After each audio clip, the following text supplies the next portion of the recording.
Okay, I think we'll get started now.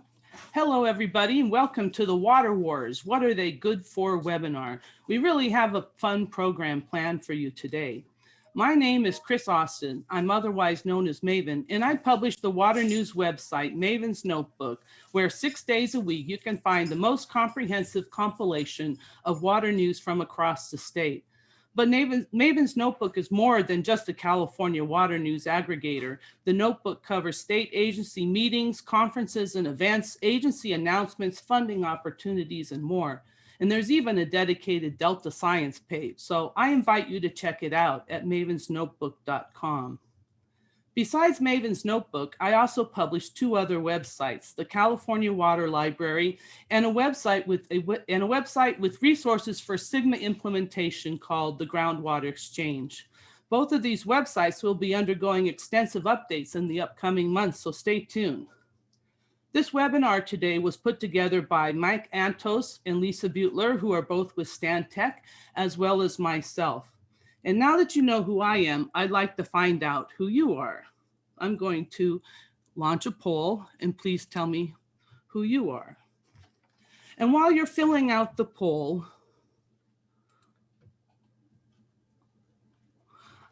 I'll give you a quick reminder on how to participate in today's webinar. Your cameras are all off and your microphone is muted. If you want to ask a question of our panelists, please put it in the Q&A box, accessible from the Zoom bar at the bottom of your screen. If you see a question that you're interested in hearing an answer to, give it a thumbs up, and that'll let us know that the question is one that most of you want to hear the answers to. And do watch the chat box, because we'll be posting resources and links as we move through the program.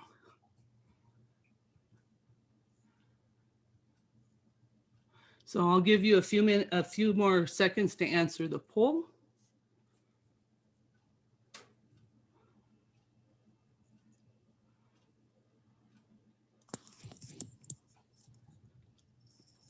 Okay, I will share the results and say, it looks like we have a good crowd of people here today, a wide variety, and that's great. Thank you all for coming and participating in the poll. Now I'll turn it over to my co-host, Mike Antos, to tell you more about today's program.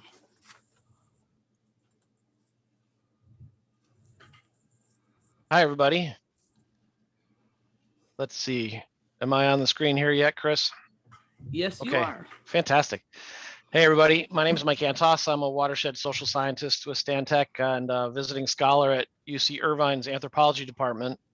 And today's webinar is a fascinating story. It came from Twitter, of course, the best and the worst of us together.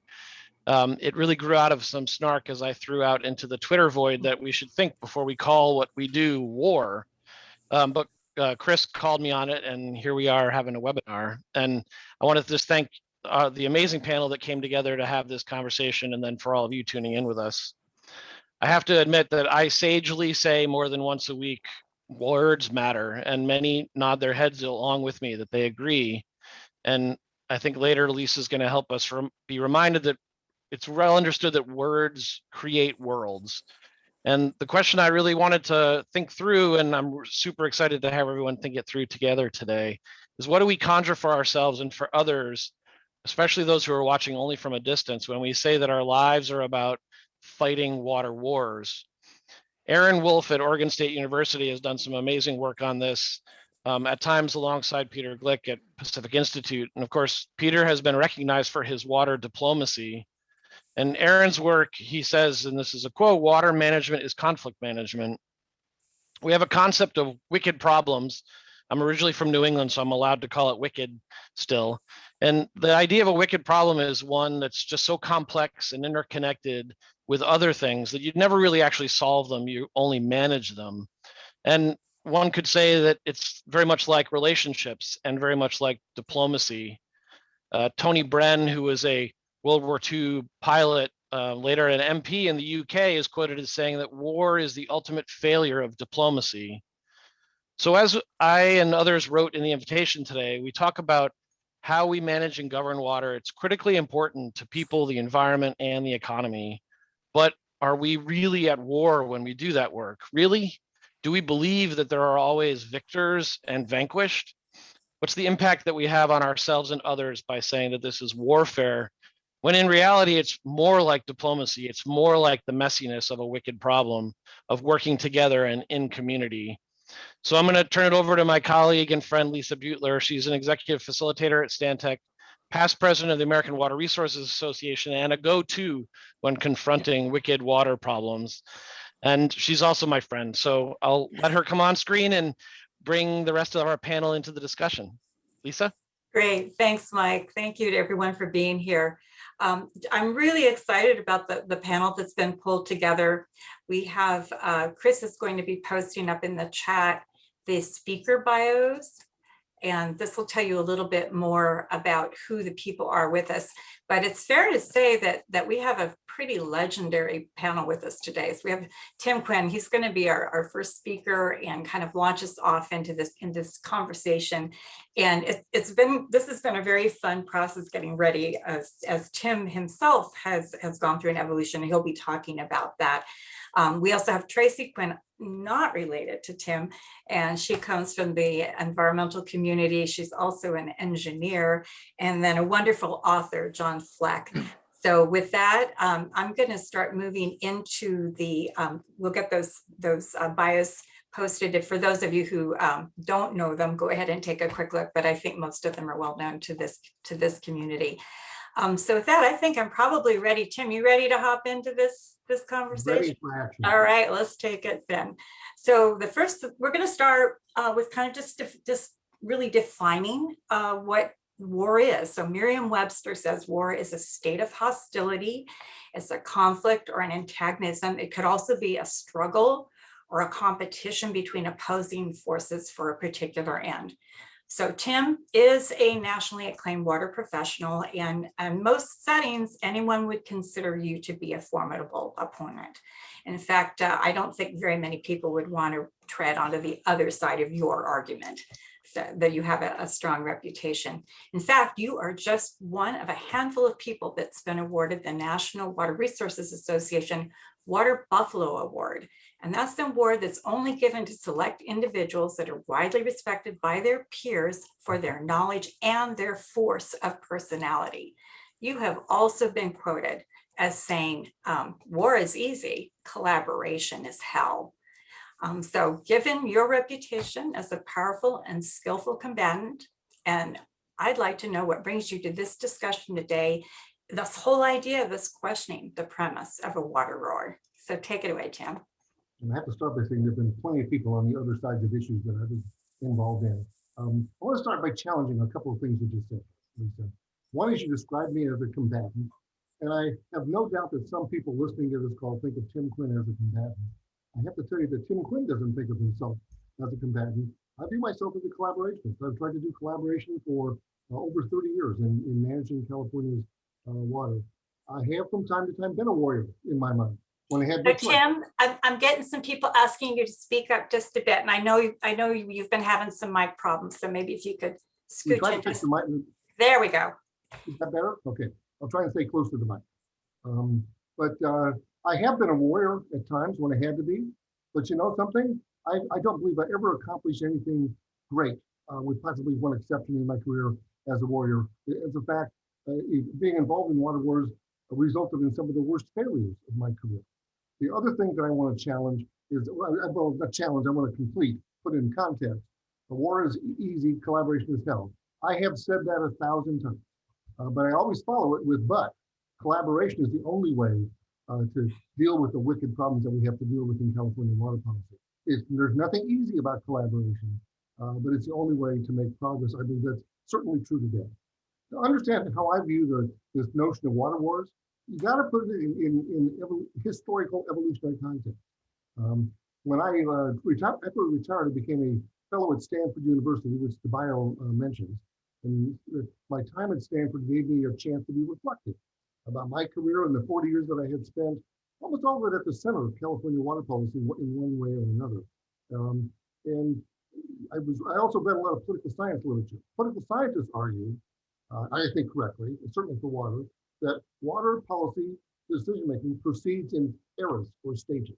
The first era is the development era, when you build your infrastructure to provide water supply. For California Water, that lasted from the turn of the 20th century until pretty much the 1970s. The development era was characterized by a governance system in which decisions were made top-down by powerful water agencies. They're what the political science literature calls managerial, almost always adversarial. Think dynamite in the building of the Los Angeles Aqueduct. Think about the governor of Arizona bringing out his National Guard and trying to stop the building of the Colorado River Aqueduct. Think about John Muir, who the head building of Hetch Hetchy was arguably a significant factor in his death. There was always a lot of conflict. There were winners and losers. Those were the rules of the game. But the powerful water agencies had a set of rules that allowed them to prevail, even if they had a lot of collateral damage. Well, that collateral damage led to the regulatory era, in which we started to think about the environment and protect the environment.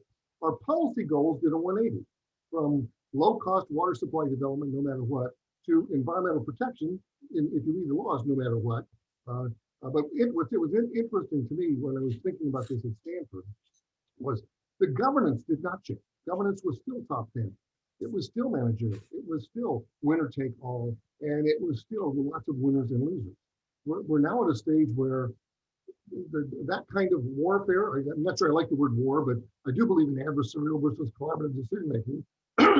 And through much of the history of California Water, we have had adversarial, winner take all, winners and losers processes. That's no longer true. I remember once I'm sorry, I got myself off track. I landed in my career in the mid 1980s. I viewed myself as a collaborationist, landing in a field of warriors. At Metropolitan Water District, where I was working in those days, the mantra was complete the state water project, AKA overcome its opponents and get your will because you signed a contract. But I was working for a man named Carl Barranque who knew that wasn't the future. And he told me years later he hired me because he knew I was a collaborationist. And the rules were changing. We created access to the system, desirably so, from groups that have been previously marginalized. And as you started to have other groups, previously marginalized groups more active, top down wasn't going to work anymore. We need to move into the third era, which is a collaborationist era, where we are allowing more people to be active in the decision-making process. Pretty much anybody that thinks they're effective ought to be involved. That kind of top-down simply will not work with that kind of open, transparent decision-making where you have multiple parties, multiple benefits. You can't top down that process. We've got to develop ways in which we can collaborate. So I think I'm trying to do that in something called the San Joaquin Valley Water Collaborative Action Program, but I'll get to that in response to another question. Yeah. Okay, we're gonna, Tim, we're gonna work on your audio, just if people are having a little bit of trouble. Chris can maybe work with you offline. Maybe we have you call in and do audio on the phone. So, okay, sorry about that. Yeah, no worries. So just in one sentence, what really, you're saying we have to stop the top down, but why? Because the people previously marginalized can stop you in your tracks.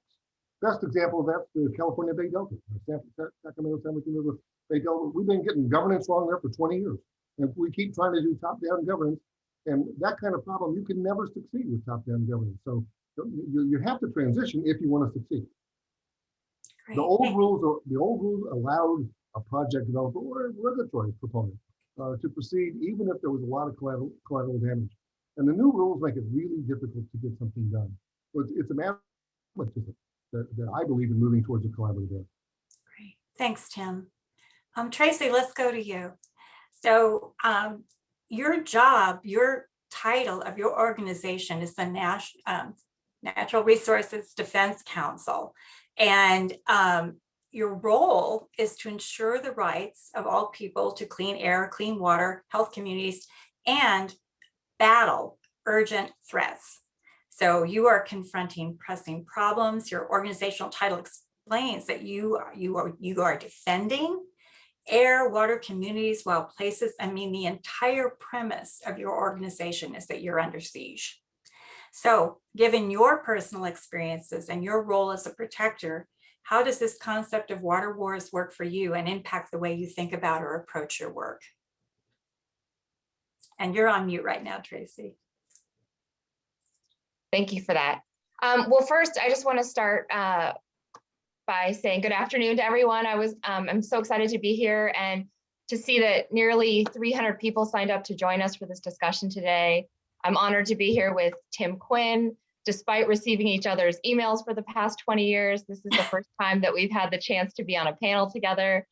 And with John Fleck, about whom I've heard only wonderful things. I'm so excited to get to know you and be on this panel with you. And I can't wait to read your new book, Science Be Damned. For those that don't know me, I'm Tracy Quinn. I'm the director of the California Urban Water Policy for the Natural Resources Defense Council. If you're not familiar with our organization, NRDC is an environmental group with nearly 700 lawyers, scientists, and policy experts working in offices across the US and in Beijing.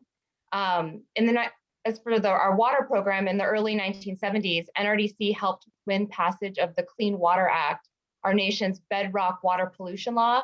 And since then, we have continued to fight for a safe, sufficient, and affordable water supply. And the tools that we use to pursue our mission include litigation, legislation, publishing scientific papers, and working with local governments and community-based organizations. For most of my career at NRDC, my focus has been on advancing water efficiency, and in the last couple of years has broadened to including addressing emerging contaminants and water affordability. And prior to joining NRDC 10 years ago, I worked for nearly a decade as a water resources engineer in Southern California. And for some balance, I'm also on the board of the Metropolitan Water District of Southern California. So I think I bring a little bit of a broad background to this issue. And to address your question directly, Lisa, yes, the things that I care about, that NRDC cares about, are under siege. With climate change, emerging contaminants, a growing population, the gap is widening between the water made available by nature and the water that we need for our farms, our homes, and our businesses. Fish populations are plummeting. Over 1 million Californians don't have clean water in their taps due to pollution, groundwater overdraft, and drought. And every year, hundreds of thousands of Californians have their water shut off because they can't afford to pay their bills. The stakes are high. Now, I haven't been in the trenches of deeply contentious litigation like some of my colleagues and some of the people on the panel today. So I might be in the audience. Certainly, and in the audience. And, so I might be a little bit more optimistic than others coming from the environmental community, but I believe we can rise up to meet the challenges ahead if we stop trying to win this imaginary war and just have honest, thoughtful, open-minded conversations. Today, I'm hoping we can pull back the curtain on some of our preconceived notions about each other and better understand the important role we all play in the ecosystem of water management. This is something that I learned early on was a helpful tool when I first started at NRDC and I was sitting in stakeholder meetings. I felt at times that my opinions or thoughts on different approaches were dismissed, and I was lucky to have a conversation with someone from the water supplier community, an honest one. And I asked, why aren't you, giving, why do you seem so dismissive of the things that I'm saying in this meeting? And he said to me, look, there's no way, you're coming from an environmental group, you're probably some lawyer, there's no way you have any idea about how my system works. And, and I said, well, let me stop you there. I'm a professional engineer and I actually designed some of the infrastructure in your system. And from that moment on, we were able to have, a much more open dialogue going forward, and it could hear each other in the conversations. And so that's a lesson I learned early on about, really breaking down some of those barriers. And so for this conversation, I think it's important to start by reframing how we look at the preferred advocacy tools used by different stakeholders. Litigation, for instance, is inherently adversarial. There's going to be winners and there's going to be losers. But as Tim has acknowledged in some of his writing, litigation is often the driver for a more collaborative approach. And quite frankly, litigation is sometimes the only way that us enviros can get a seat at the table. A strong regulatory frameworks, they're also framed as adversarial, pitting the regulated community against the regulators and the environmental advocates. But regulatory frameworks play an important role in driving agreements. Take the Bay Delta Water Quality Plan, for example. We need it because the law requires it under the Port Cologne Clean Water Act, and otherwise the feds are going to step in. It serves as an incentive for stakeholders to come to the table and ensure that the agreements are implementing scientifically based standards. It could serve as a backstop, to ensure that the implementation actually happens. And it's there to apply to the people not in the agreement. As for how the agreement gets drafted, it feels like we've been starting from a place of how much water can we afford to leave in the river, when an approach that might get broader support is how do we concurrently diversify our supply portfolio so we can also sustain the economy. Instead of thinking of litigation as aggression, we can reframe it to understand that litigation can drive a strong regulatory framework, which can then incentivize voluntary agreements, which have more flexibility for implementation than the state can require. It's difficult to jump to the agreement before you have those parameters in place. And so each of these things serves as a role in this ecosystem of water management. That's great. Thank you. So as you were talking, one of the things that Tim made reference to was the best alternative to a negotiated agreement of the BATNA. And what you're bringing up is these are tools. I'll bet you that's Tim. Tim, mute your phone also, and we'll figure it out. There we go. Here's Chris. All righty. Don't we all love Zoom World? This is a great place. But thank you so much. I mean, I think that was part of Tracy. You may comment on this later, but the Sustainable Groundwater Management Act, it was really the only thing that actually made that work was having both sides of the equation there. So, anything else you want to add before I move to Tim? No. To John. Yeah, thank you. No. Great. Thanks, Tracy. All right, John. Let's put you in the hot seat. So you spent 25 years of your youth reporting on science and the environment for the Albuquerque Journal. And there's just this really wonderful passage in one of your books. I'll go ahead and pull it up right now and read from it. In your book, you write, as a newspaper reporter covering the region's water supply, I was steeped in the old narratives of crisis, of communities at risk, of running out of water. Monthly, I asked for copies of the water utilities pumping reports, and I made a habit of routinely checking the U.S. Geological Survey's groundwater monitoring well data. I was ready to pounce at the first sign of failure, but our water use just kept dropping and our aquifer keeps rising, grudgingly at first, but then with fascination. So with that, John, I'd like you to jump in and tell us how your own stories and the stories that you tell about other people inform the way that we think about the topic of water wars. So we'll go to John Fleck. Thanks so much for having me, and I'm really excited to have this conversation. I always feel a little bit weird in these conversations because I'm the outsider as a journalist, former journalist, and now an academic. I just have to stand on the outside and kibitz on these issues. And provide my commentary while people like Tim and Tracy actually have to try to solve problems.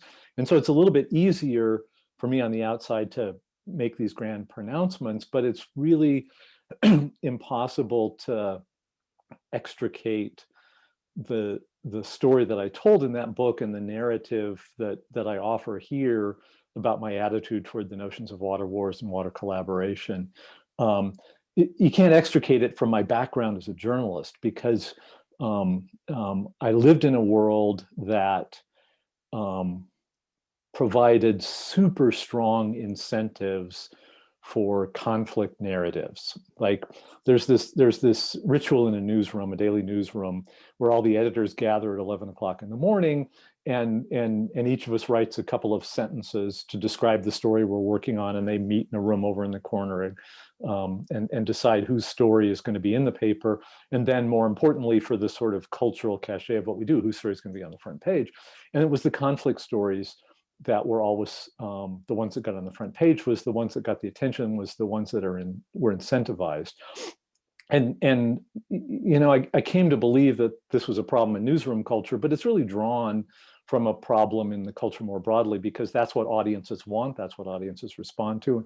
You know, we've really learned that in the last 5 years or more, as we've seen how sort of conflict narratives incentivized by the AI algorithms at Facebook have just launched these conflicts to unimaginable, disproportionate importance in our society, right? But I came from that culture. And so I came from a culture of looking for conflict and crisis and tragedy narratives. And it took me, one of my editors had this saying, which we used to laugh about, but which used to kind of get under my skin and bother me, which was, we don't write about planes that don't crash. And that's true, we don't. But if you really want to understand planes, you have to understand the fact that most of them don't crash. And that's sort of an important thing for understanding plainness. So once I realized that these narratives of crisis and conflict weren't the whole story in thinking about water, and began looking at how success had happened, I realized that there was this other really important narrative that had kind of been squeezed out by the culture I came from. And I've got an echo here. I think they tried to resolve Tim's audio problem. And so there was this sort of culture I came from that had really motivated a particular style of thinking. And then once I got out of that, I really you know, approached it with the zeal of the convert in terms of thinking about how these other narratives not only were more helpful to problem solving, but also were far more dominant than I had realized once I started looking for them. And, you know, it's certainly the case in Colorado River governance, which is where I've spent most of my time, which overlaps some on the sort of California issues that Tracy and Tim talk about and work on. You know, California is the biggest user of Colorado River water in the West, but I think it spans a lot more geographies and areas. You know, this is what Aaron Wolf's work shows as well. And so once I got that narrative, and once, you know, I worked with a really smart editor, Emily Turner at Island Press, who helped me really think through this underlying insight that I had, and how to then present that in the book, that I realized that it was an entirely different and useful kind of storyline that sort of animates now all the work that I do, both academically and in the writing that I do on water going forward. Great, thank you. All right, Tim, I don't know, have we got Tim's audio resolved yet, Chris? I'm not sure. Are you on the phone line, Tim? I don't see you there. I have to get off again. Can you hear me now? Yes, Oh, yes. that's much better. Thank you. Yeah. Yeah, great. Okay, because the audience was saying we want to hear you, so that's great. Well, let's go to you, Tim. My question has to do with, actually, there's a definition of war, and you're an economist. Some of your fellow economists have written about understanding what the underpinning of war actually is. And there's been two basic factors. One of them is at least one of the sides involved has continued to expect that the gains from the conflict will outweigh the costs incurred. The other one is that there has to be a failure in bargaining, so that for some reason there is an inability to reach a mutually advantageous enforceable agreement. They then go on to explain that understanding this, so this is, by the way, is Matthew Jackson and Massimo Morelli. They then go on to explain that understanding the why and the how of bargaining is really important, because it's going to tell you about the kind of war that's going to emerge, as well as how long the war will actually last. One of the other political scientists talked about war, and he studied it as well. And he concluded, this is R.J. Rummel, he concluded that the conflict ends when a new balance of powers has been determined. A new balance means that when both parties better perceive their mutual interests and are willing to live with whatever satisfaction of interest that results from the confrontation. I know these are actually ideas you've been studying, and I don't know if it's through this theory line, but you've been talking about these through your own language. So how do these worlds compare or contrast with your experience in the water world? I have to tell you, Lisa, that both of those pieces you mentioned really resonate with me and the experience that I've had. If you look at the Jackson-Morelli argument, there's always a tension between collaboration and adversarial decision-making. I call it the pull of the winner-take-all. As I mentioned earlier, all negotiations are driven by their BATNAs, and the BATNAs have changed from one era of water management to another. In the development era, the BATNA was heavily, you were going to get what you wanted through the adversarial process if you were the Metropolitan Water District of Southern California or the San Francisco Water Department. And that's a funny word, Tim. I'm going to slow down just a second. So best alternative to a negotiated agreement is called a BATNA. Yes, thank you. So, if in the early era, if you were a water agency wanting to build a supply, you didn't have to bargain, so you didn't. And the result was very predictable. In the regulatory era, the reverse was true. The regulators had very strong laws, and if they didn't want to bargain, they didn't have to. And again, as I mentioned earlier, the rules are changing now to where you do need to. I remember the pivotal thing in my life was I had a good friend who was the general manager of the Westlands Water District back in the 1990s. And I could see us, again, I'm a collaboration at heart, even if not everybody agrees with that.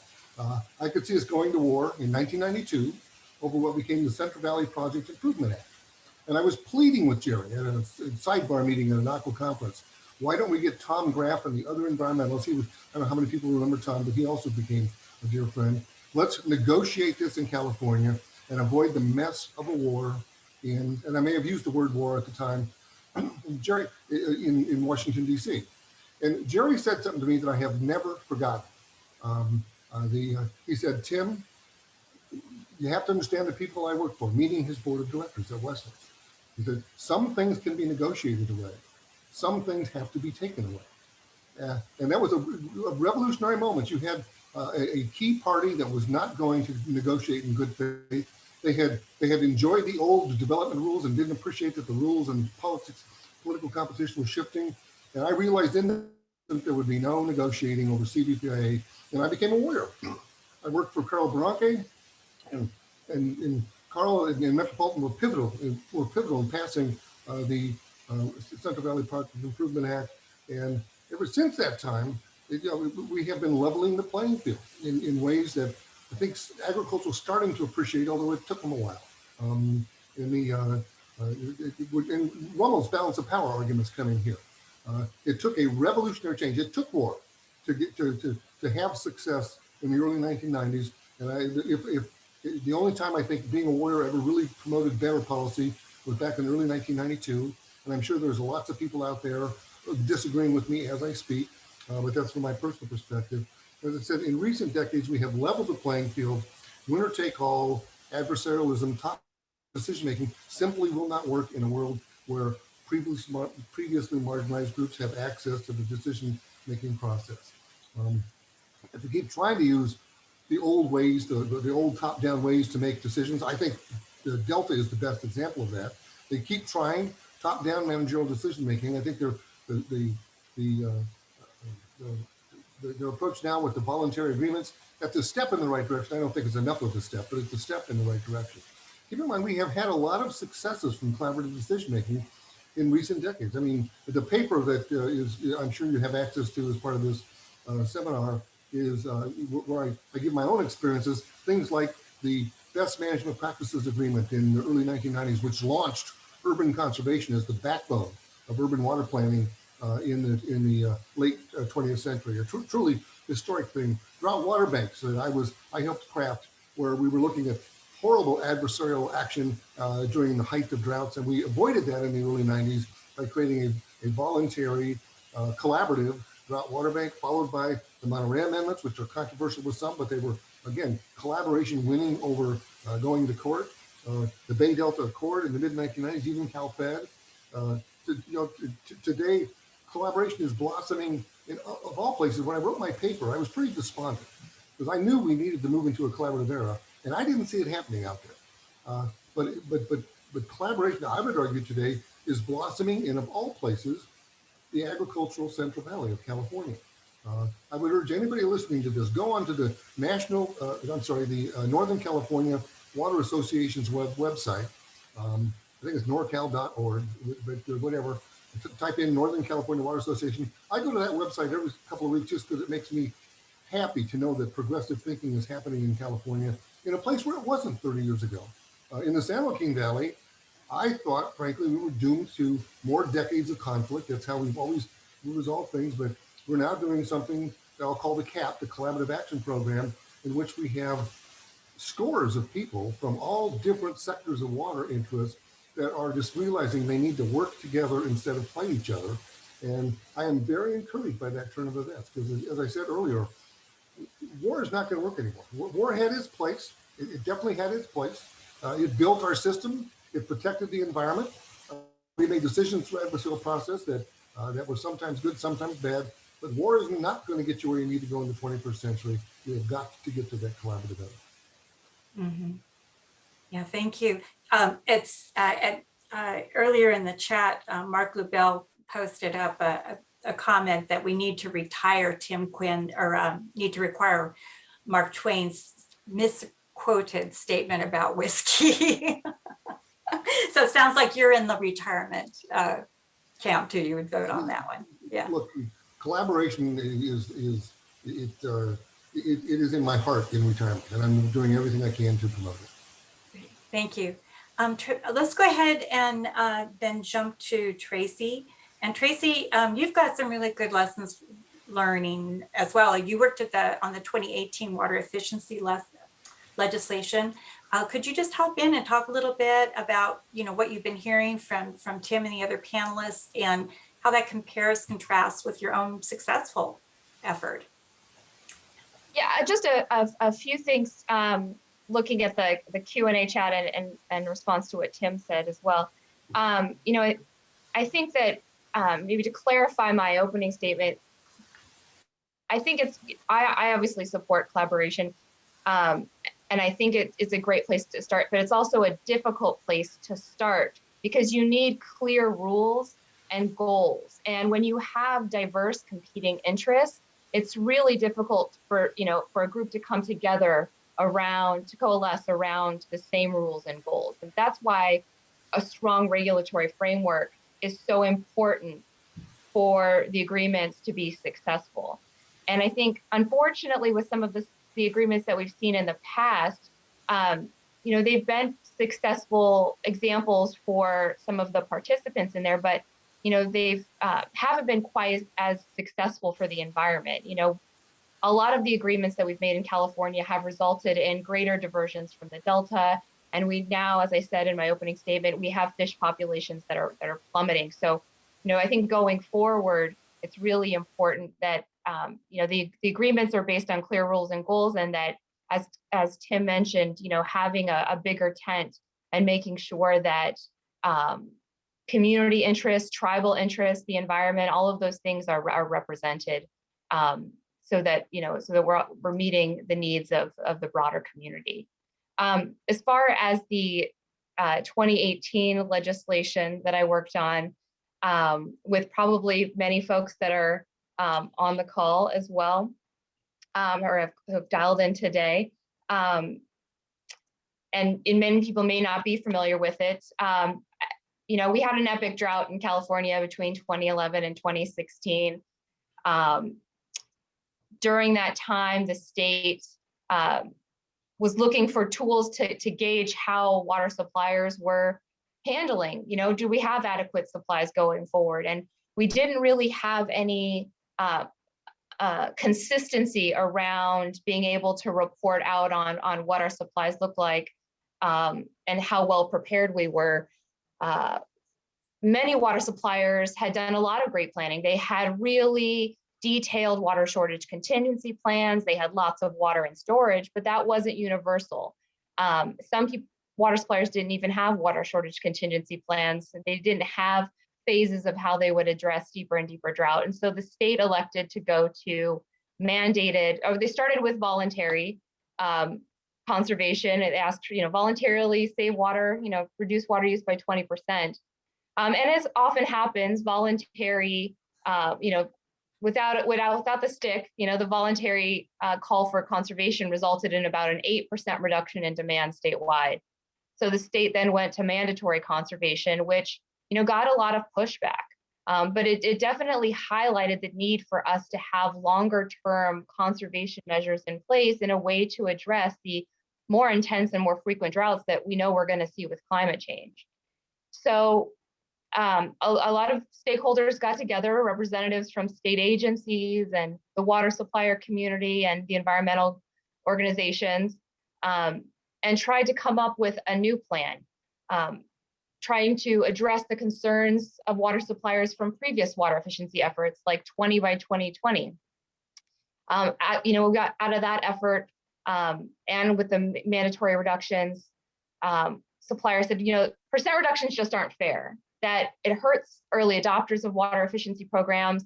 They don't take into consideration local conditions like climate and population and how big are the landscapes in the neighborhoods.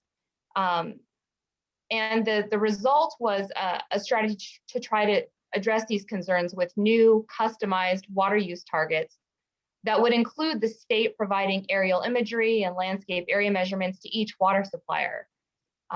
That's important and expensive data that could be used by water suppliers to improve water management within their service area.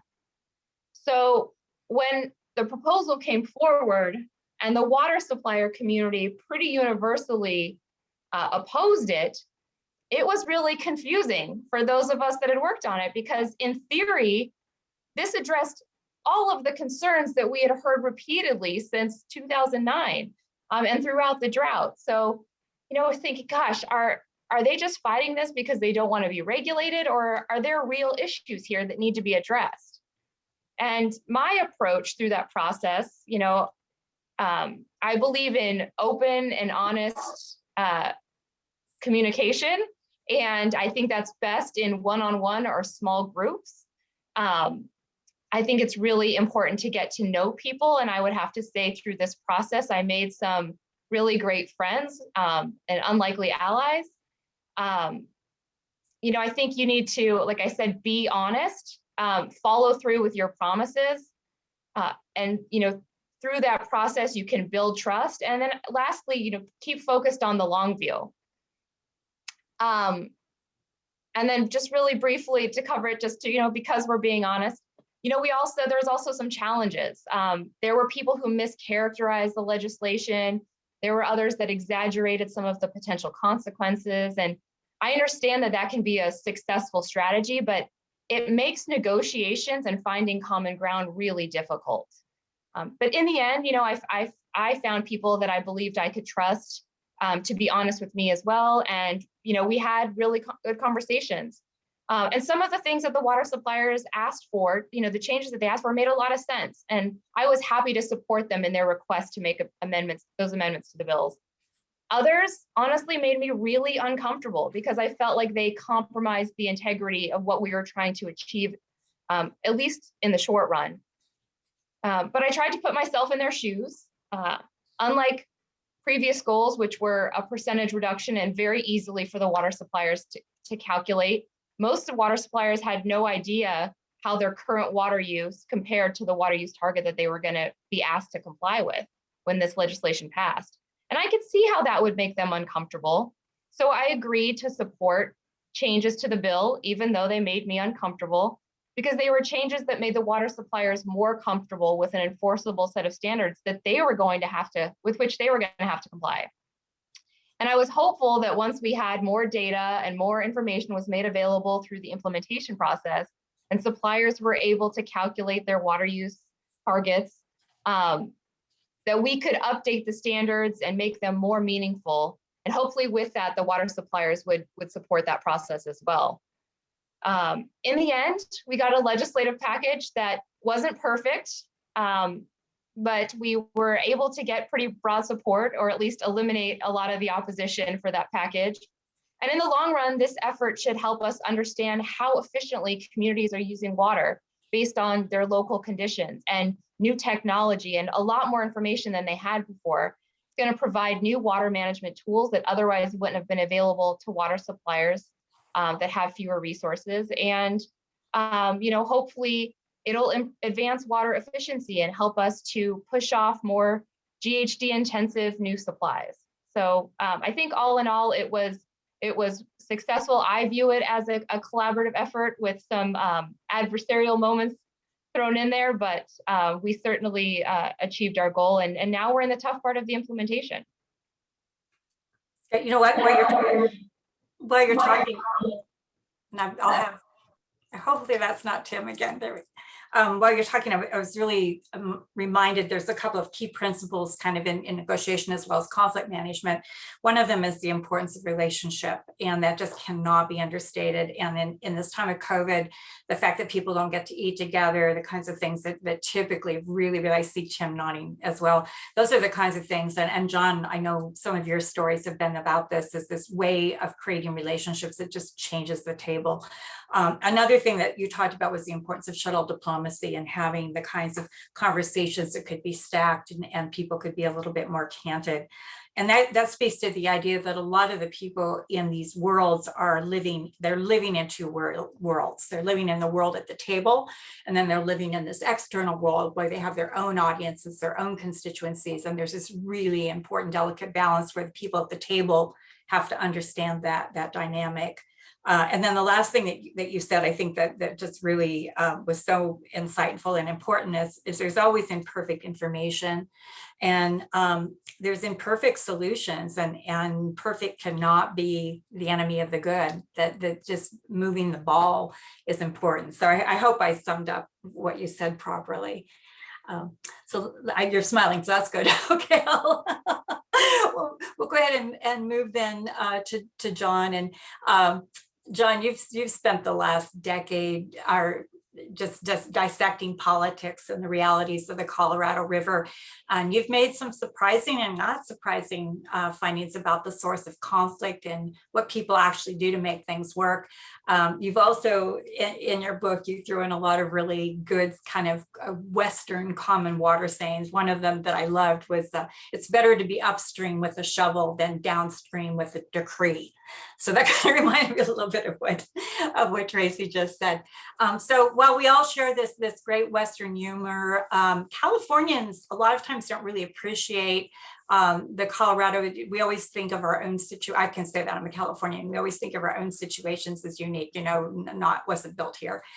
So how does your experience compare or contrast with what you've heard from Tim and Tracy, and what can you take from your work that would help them in their own efforts? So one of the things, I first met Tim, I think more than 10 years ago when I was on a fellowship, Stanford, actually, the Water in the West, Bill Lane Center group. And I was spending some time looking at and trying to understand the Sacramento Bay Delta.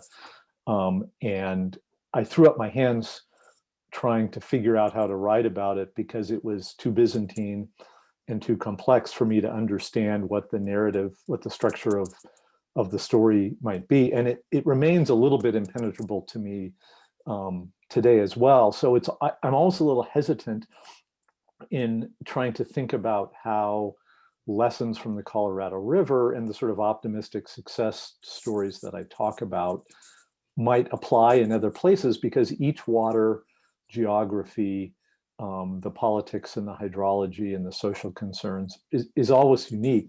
But there's such an overlap in California that I think it's really important that we draw these connections. And I think one of the real early insights into this came from a talk I heard Pat Mulroy give here in Albuquerque 10 years ago now.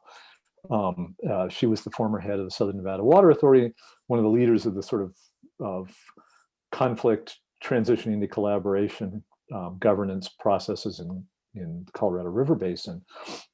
And she pointed out the interconnections between the Bay Delta through the State Water Project to Southern California, to Met drawing off the Colorado River, which flows, down past my neighborhood and brings water, and this interconnection between me here in Albuquerque and you all in the Sacramento Bay Delta, 1,000 miles away. We've created this one giant interconnected human created super watershed across the West.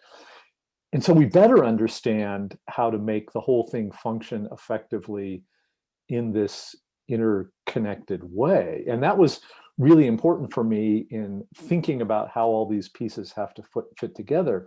Because what we have in the Colorado River Basin, and you know, I think a lot of people in the audience already appreciate this, but some folks out in California dealing with the pains and the agonies of the Sacramento Bay Delta over these many, many years may not fully appreciate it, that we built an effective system that has provided an evolving structure of collaborative governance that goes back a century now in the Colorado River Basin, which is really the effective story of collaboration that I just described in the book, Waters for Fighting Over. I think one of the things that I didn't fully appreciate when I published that book that I've really come to appreciate in a much greater way in the years since, and it goes back to a point Tim made, that collaboration is a direct partner with conflict, right? You don't really, collaboration grows out of the challenge of conflict and overcoming it.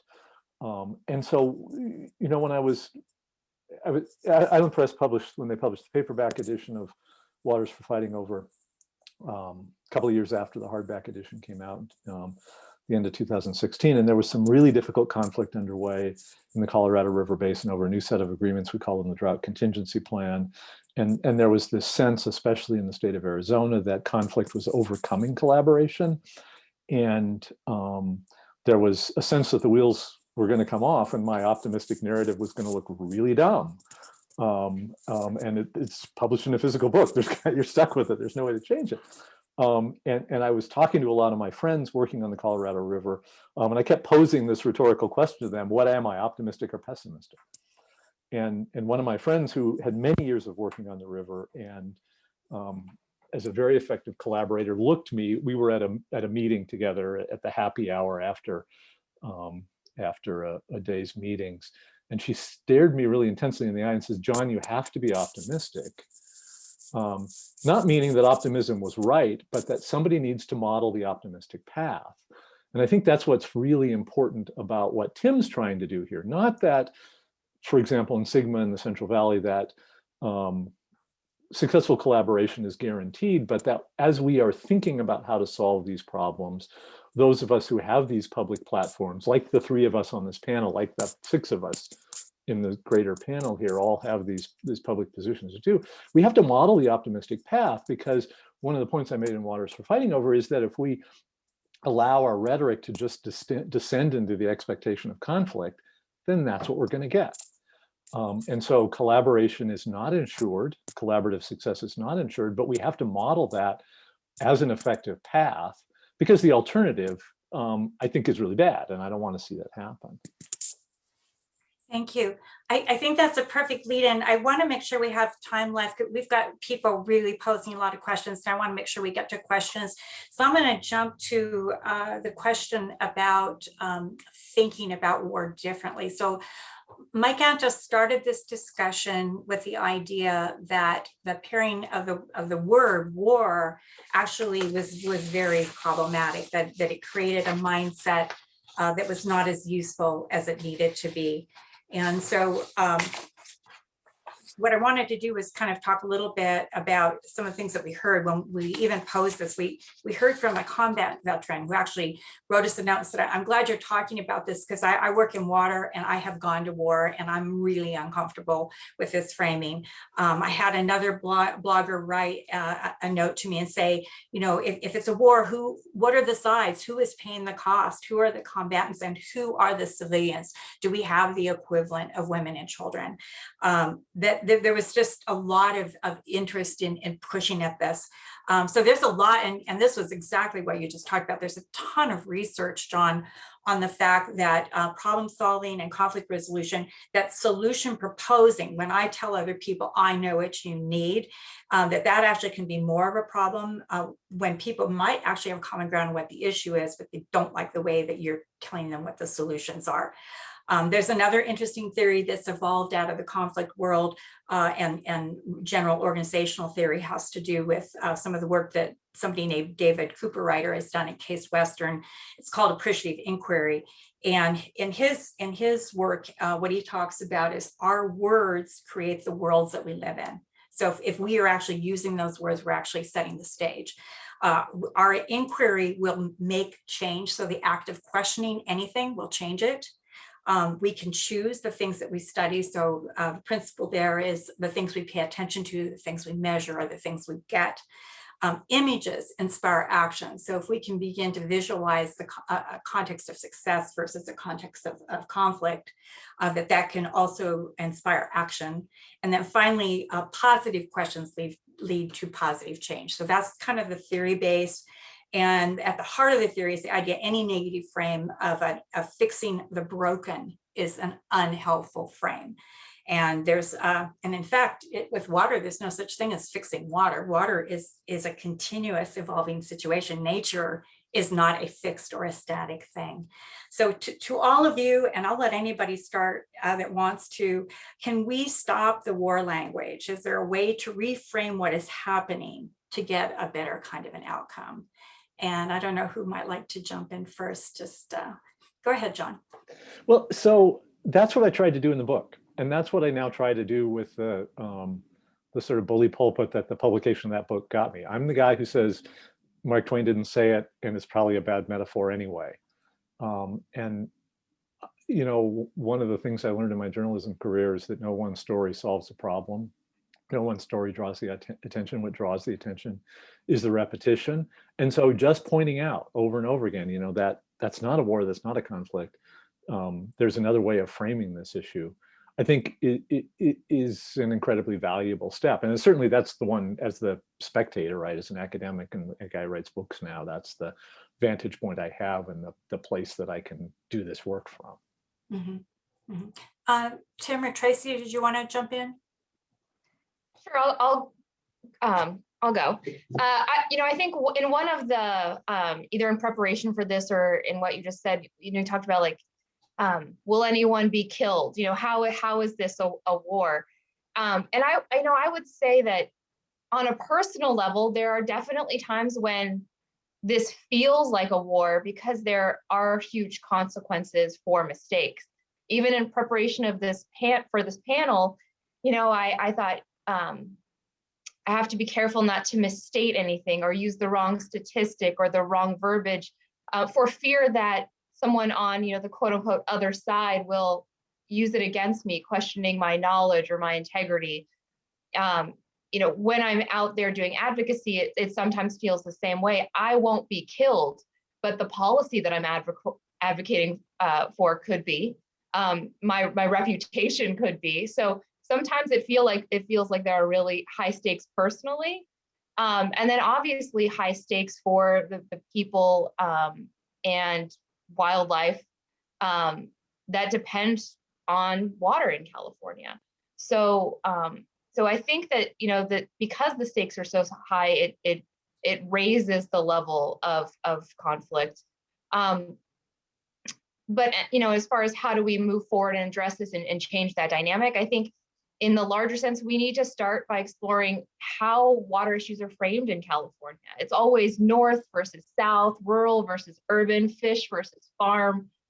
These are oversimplifications that aren't accurate, and they only serve to reinforce these outdated adversarial mindsets. One of the things that I found to be helpful is to try to be, as I said, open and honest, and have these open and honest discussions about motivations and approach with my fellow stakeholders. And so maybe it's helpful to start by, sharing some of NRDC's in relation to the Delta, which I think is, as Tim spoke to and others, sort of the center of water conflict in California for probably at least my lifetime. And the framing of this fish versus farm. So with the caveat that I have not been deeply engaged in NRDC's Delta work. So this is simply as coming from my time as working in water for the last 20 years. But in the Delta, when NRDC advocates for reduced diversions and keeping water in storage, we aren't simply looking to protect an endangered fish without concern for the impacts to other interests that are also dependent on that water. Our goal is to find solutions that are good for the environment, the economy, and the impacted communities. So for example, the Delta smelt is an indicator of a healthy ecosystem. and thousands of fishing jobs and farmers in the Delta depend on that healthy ecosystem. So we're also advocating for the livelihoods of professional and subsistence fishermen and farmers. Increased flows that help fish survival also help to curb harmful algal blooms, which are a threat to public health, a desirable waterfront economy, Delta farming, wildlife, pets, and the extensive homeless community that is living adjacent to those waterways. Requiring more water to be held in storage helps preserve cold temperatures for salmon, but also improves drought preparedness by ensuring that we have additional water available should we have a dry period the following year.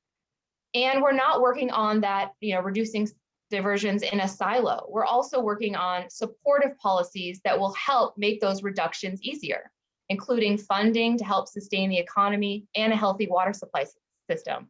So as I've said, I lead our work to advance water efficiency and promote water recycling. My team also works to improve stormwater capture, and we were instrumental in the passage of Measure W here in Los Angeles, which is a parcel tax that provides funding for stormwater capture projects. And we have a team that advocates for financial incentives for agricultural practices that promote healthy soil, drought protection, and help farmers maintain production rates with less supplemental irrigation. California is a large and diverse state with several competing interests for one shared resource that is becoming more and more scarce. Of course, there's going to be conflict, but we don't need to try to conquer one another. We should focus on solutions that can directly and indirectly benefit multiple competing interests. And one of those things is diversifying our water supply portfolio. I think that's something that we can and should all get behind. Thank you.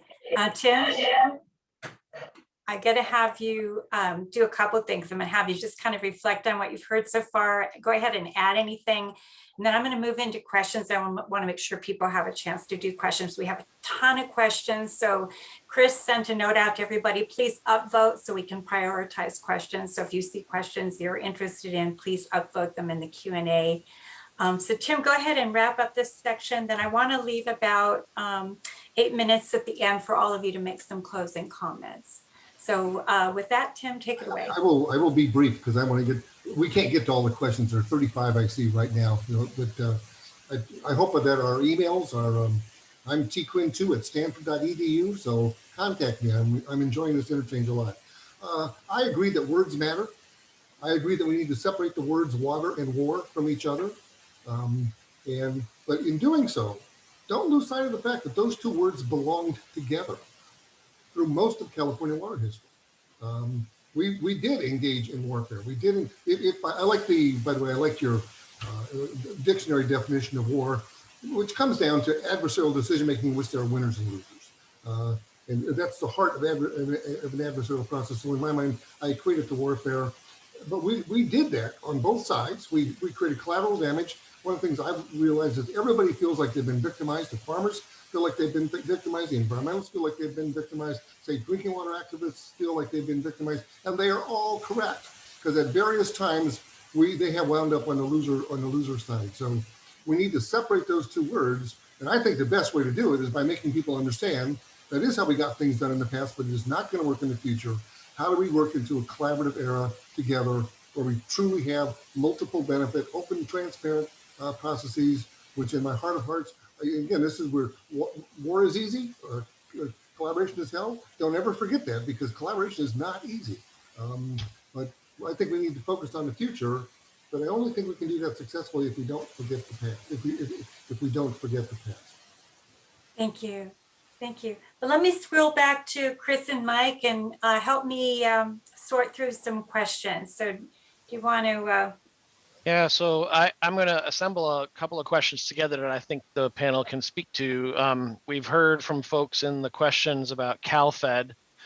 We've heard from folks about SGMA, and we've heard from folks about the Integrated Regional Water Management Program in California. And I guess SGMA is the Sustainable Groundwater Management Act, also a California effort.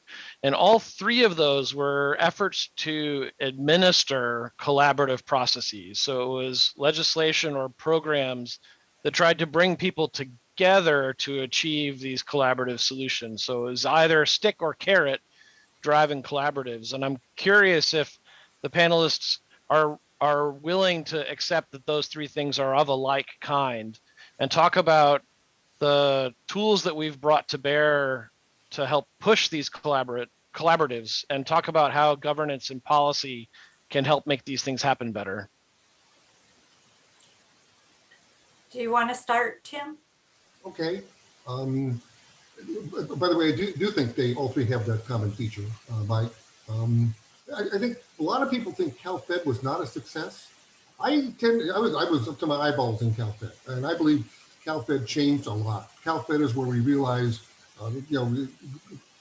reminding myself of some of Tracy's arguments, I was still a Metropolitan Water District in those days, and we were realizing completing the state water project was not our future. Local resource development, efficiency, recycling, that was our future. And we learned that as we were going through the CalFed process. I think CalFed had success after success after success until it got to the Delta.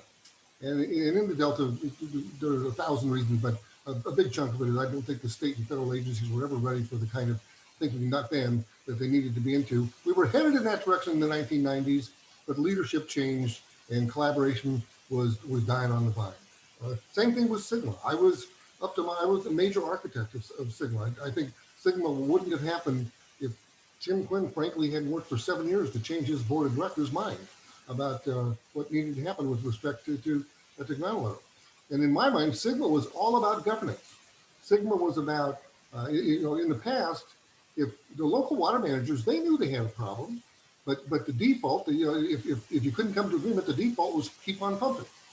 Sigma changed the default. If you don't come to agreement, it's hello State Water Resources Control Board instead of keep on pumping. And that has dramatically, and by the way, what's going on with Sigma is remarkable change. I'm pleased by it. It's certainly not perfect, it's miles from perfect, but we also set up an iterative process between the state agencies and the local decision makers. And if DWR plays its cards right, a lot of the things that people are complaining about in GSPs and GSAs, sorry for the techno talk.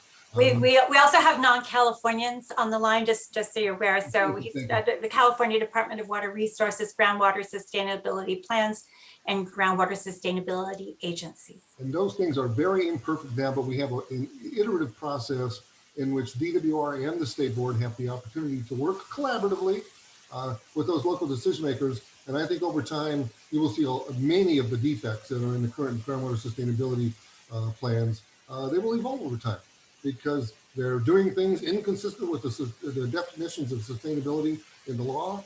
And I think in their heart of hearts, they really want to do the right thing. It's just going to take them a while working with other interests to get there. Thank you. Tracy or John, did you want to jump in? No, I don't have anything to add to that. Go ahead. So one of the most upvoted we have at the moment is a conversation someone brings in the assembly bill that was passed a number of years ago in California that recognizes the source watersheds of the Sierra as integral components of California's water infrastructure. The idea of making natural space and watersheds into infrastructure such that you can invest in it and prioritize it. I guess there's also lots of conversations about the upper and lower Colorado situation, which I know can bring John back in.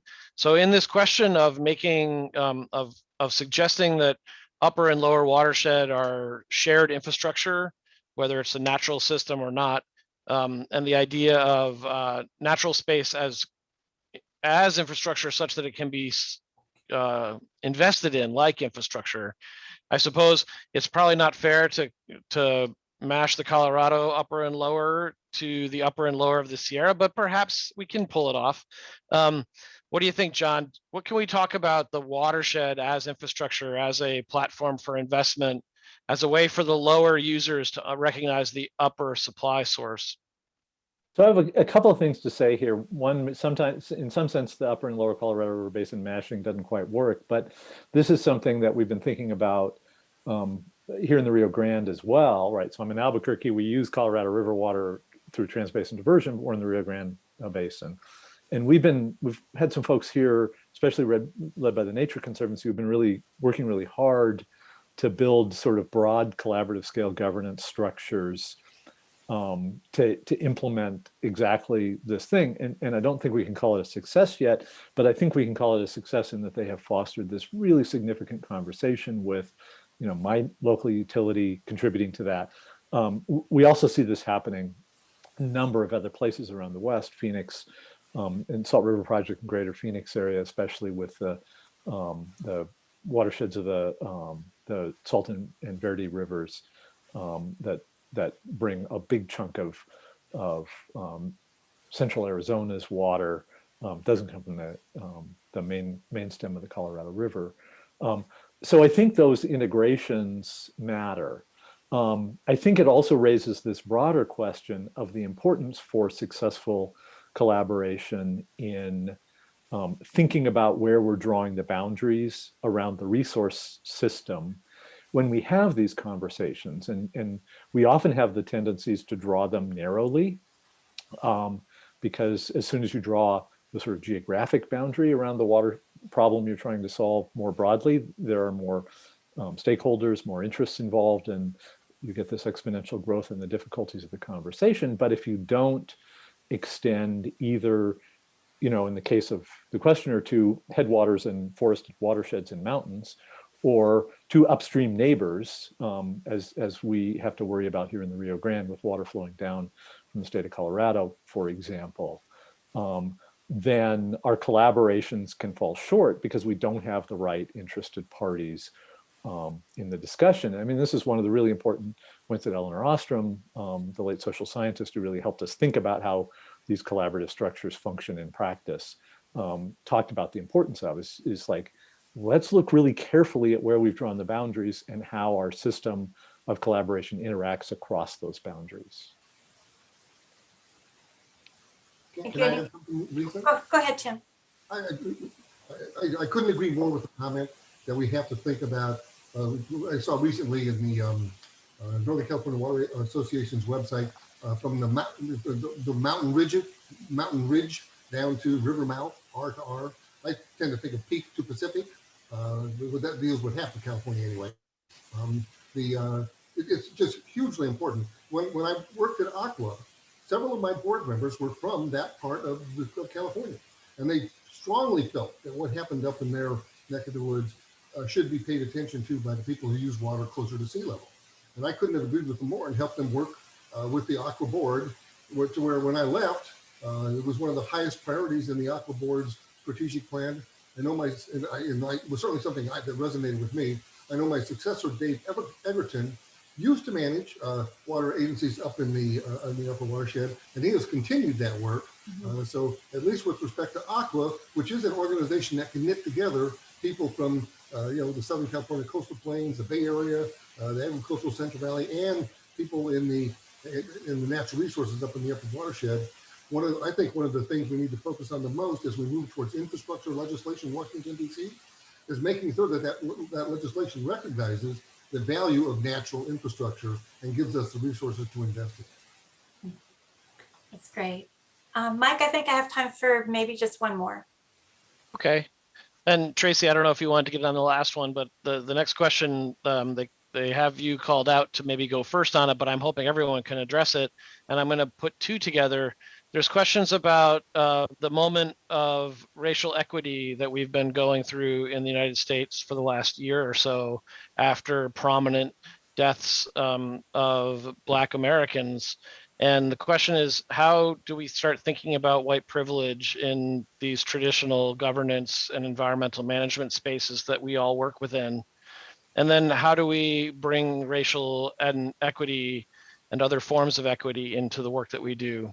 And I know this is a little to the side of what we've been discussing, but perhaps this person asking the question, I appreciate that. No, John, maybe you can help me correct that. Like maybe this is a central piece that we need to bring. So Tracy, why don't you go first, because they called you out, but I suspect everyone has something to say here.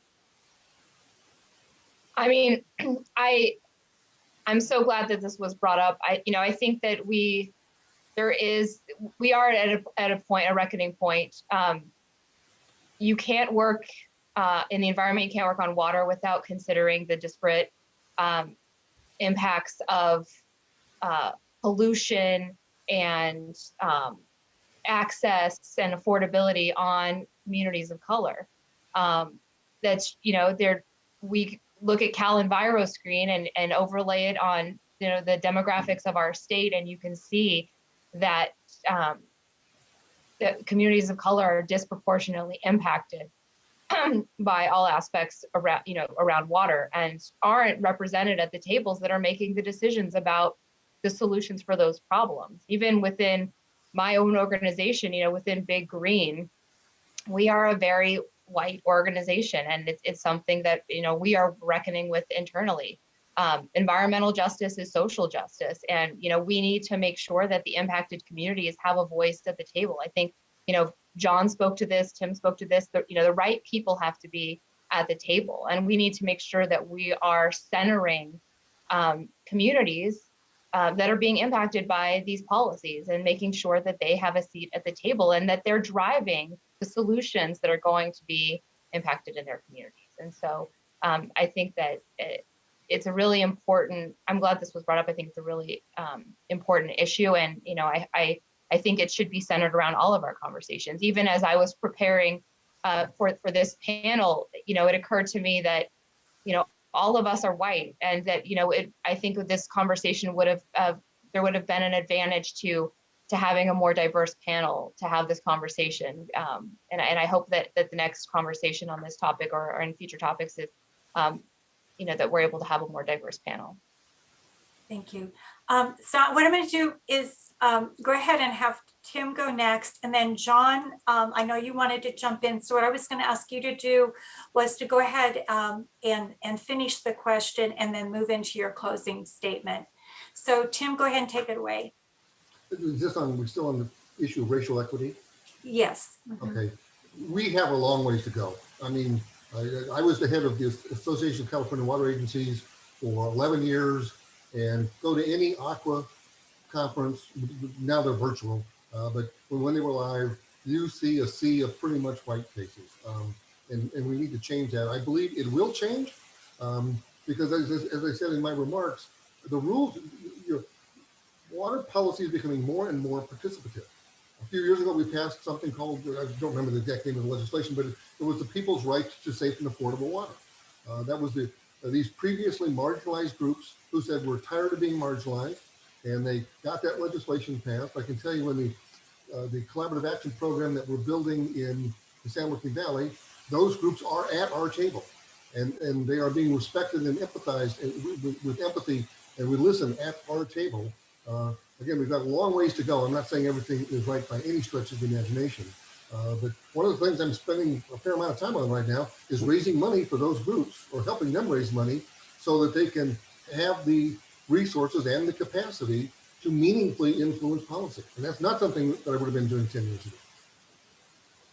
That's great. Thank you. So John, I'm going to have you wrap this question up and then move to your closing comments. Yeah, that's great, because it actually segues nicely to the answer to this question and the broader point I wanted to make. So in my work now at the University of New Mexico, I'm director of the Water Resources Program there, work with graduate students and also with colleagues. Been doing some really interesting work with the really smart young economist in our department, Benjamin Jones, who looks at the value of trees. And in particular at the health benefits a community gets by having trees. And I used to be one of those water conservation nuts who thought, oh, good, we have fewer trees in our neighborhood, we're conserving water. And Benjamin has helped me understand that I was missing the value being provided to those trees. So we look at the value of trees, and Benjamin's very clever about helping us measure. And we can see that there are these health benefits that a neighborhood gets by having trees. Well, if you look at the distribution of trees around Albuquerque, which some of my students are looking at now, you find who gets the trees, right? It's the affluent neighborhoods. Mm-hmm. There's a reason the cliche of the leafy neighborhood exists, right? And so it points to a place where we have, at least I have in my own mind, and I think we have a community may have not quite drawn the boundaries right around what we're considering a water policy problem in a way that ignores these disadvantaged communities economically, socioeconomically, ethnically, that don't have the trees. And so if we want to think about the optimal distribution of water across our landscape, which is what Benjamin does as a math problem, we can say, we should give those poor folks some trees, right? And as long as we don't have a water policy apparatus that is capable of thinking that through, we're not going to come up with good solutions. And I think that leads me to this broader point, which, you know, I wrote a whole chapter about in Waters for Fighting Over, but in preparation for this panel, I went back and looked at this chapter, and I think it's a thing that needs to be more centrally considered as we think about going forward with the broad collaborative governance solutions that we're interested in, which is in these collaborative structures, even if we are successful in collaboration, who is it who's still not in the room participating in the collaboration, right? Who's not there? So we've been really successful in the collaboration in the Colorado River Basin in solving some problems. We've figured out how to crack the door open a little bit to let some environmental groups into the room sometimes, and their voices are heard, and when they are allowed to contribute to the solutions are better. We have a huge problem in the Colorado River Basin right now with Native American communities with tribal interests, and tribal interests have legal and moral rights to some water that they're not yet using.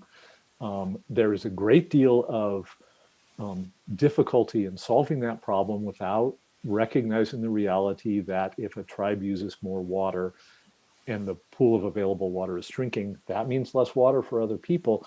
And so figuring out how to enable that collaboration is one of the really hard problems that we face going forward. And so, you know, so I think that's my central hope. As optimistic as I am about collaboration, I'm still nervous about this piece. I think we need to be sure that we're really thoughtful and mindful about trying to figure out how to solve this piece of the problem as our collaborations go forward. Like, let's look around when we're in the room collaborating at who's not there.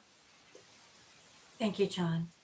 Okay, Tim, I'm going to do something really hard. I'm going to give you a 2-minute close. I'll try to not even use that much, Lisa. I'm an economist by training. In my PhD dissertation 40 years ago, I started thinking, and still do think, about the world of politics in market terms. Because that's how, you know, that's how we have to analyze the world. In the political marketplace, things happen because people and interest groups join together. They build coalitions to make things happen. Private markets, they go with shifts in demand and supply. Political markets go with shifts in coalition building. And we need to keep building broader coalitions to push leadership in the direction of realizing that they have to support collaborative decision making.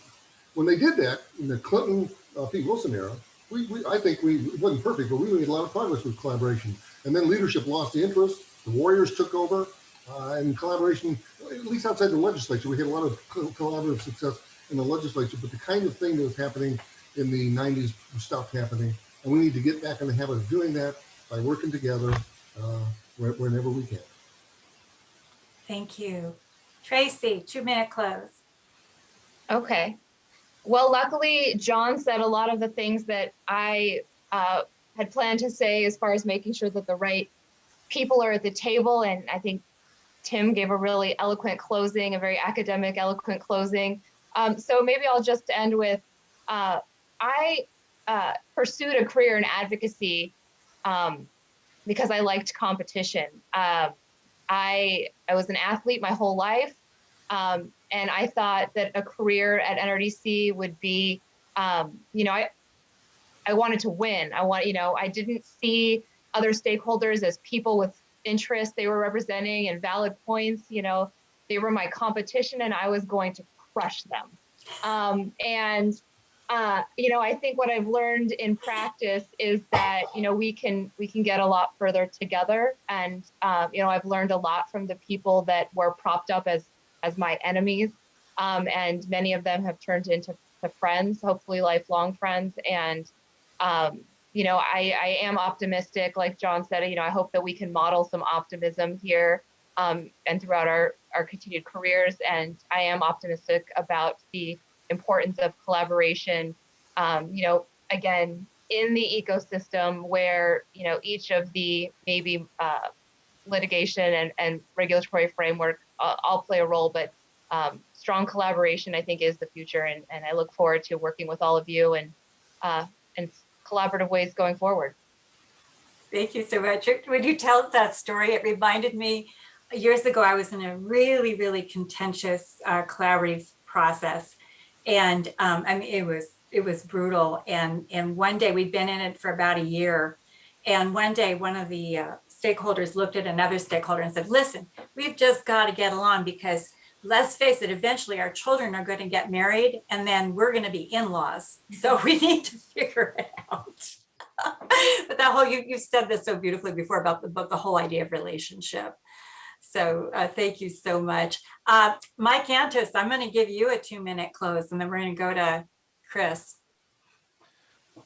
Well, this has been extraordinary, from a Saturday afternoon snark out into the Twitterverse to this just really amazing discussion with so much engagement from the folks that came. I'm so appreciative that things like this can happen amongst the colleagues that we all have together. The relationships that brought this into being, this moment where the 3 of you, the 4, 5, 6 of us have been talking, and a whole bunch of people have been listening, asking questions. I think it's an extraordinary sign that a lot of us are modeling this optimistic path.